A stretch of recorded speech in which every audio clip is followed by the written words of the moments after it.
یہ شادی روس میں واقع سب سے بڑی مسلم آبادی والے علاقے تاتارستان میں ہو رہی ہے۔ دسترخوان پر شراب پیش نہیں کی جا رہی اور تمام خواتین نے حجاب پہن رکھا ہے، لیکن ایک اسلامی تقریب ہونے کے باوجود یہاں موسیقی بھی ہے اور رقص بھی کیا جا رہا ہے۔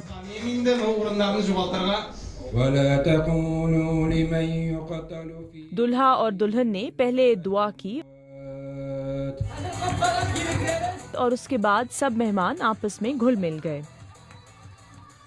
ہم ایک دوسرے کو بچپن سے جانتے ہیں، اس لیے یہ خاندان والوں کی طرف سے طے کی گئی شادی نہیں ہے، لیکن ہم نے اسلامی طریقے سے شادی کرنے کا فیصلہ کیا ہے۔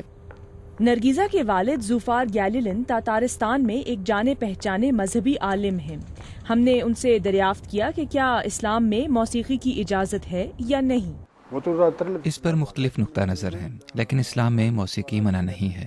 قرآن پاک کی تلاوت بھی ترنم کے ساتھ کی جاتی ہے۔ ہمیں اسلام کو ایک پابندیوں والے مذہب کے طور پر نہیں دیکھنا چاہیے، یہ ہمیں آزادی بھی دیتا ہے۔ میری بیٹیوں نے اپنے شوہر خود پسند کیے، ہم نے ان پر کوئی زبردستی نہیں کی، کیونکہ اسلام میں کوئی جبر نہیں ہے۔ تاتارستان میں اسلامی فیشن بھی مشہور ہوتا نظر آ رہا ہے۔ یہاں کے فیشن کے مرکز قزان میں مسلمان خواتین کے لیے اسلامی روایات کے مطابق نت نئی طرز کے ملبوسات تیار کیے جاتے ہیں۔ نائلہ زیگنیشنا مسلم فیشن شوز کا انعقاد کراتی ہیں اور مذہبی اقدار میں اعتدال پسندی کی خواہاں ہیں۔ ہمیں پیغمبر اسلام کی اہلیہ حضرت خدیجہ کی زندگی سے سبق لینا چاہیے۔ وہ اپنا کاروبار کیا کرتی تھیں، تو مسلم خواتین حجاب پہننے کے ساتھ ساتھ جدید طرز پر زندگی بھی گزار سکتی ہیں۔ لیکن ایسے بھی کچھ تاتاری ہیں جن میں شدت پسندی کا رجحان دیکھا گیا ہے۔ آزاد حسنوف کو ایک شدت پسند جماعت حزب التحریر کا رکن ہونے کی وجہ سے سزا بھی کاٹنی پڑی۔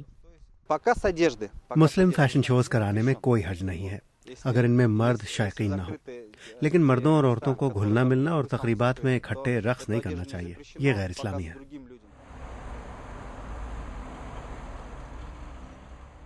تاتارستان ظاہری طور پر ایک سیکولر علاقہ لگتا ہے، لیکن اسلام یہاں رہنے والوں کی زندگی کا مرکزی حصہ بنتا جا رہا ہے، اور زیادہ تر لوگ اپنے مذہب کو ایک اعتدال پسند مذہب کے طور پر دیکھنا چاہتے ہیں۔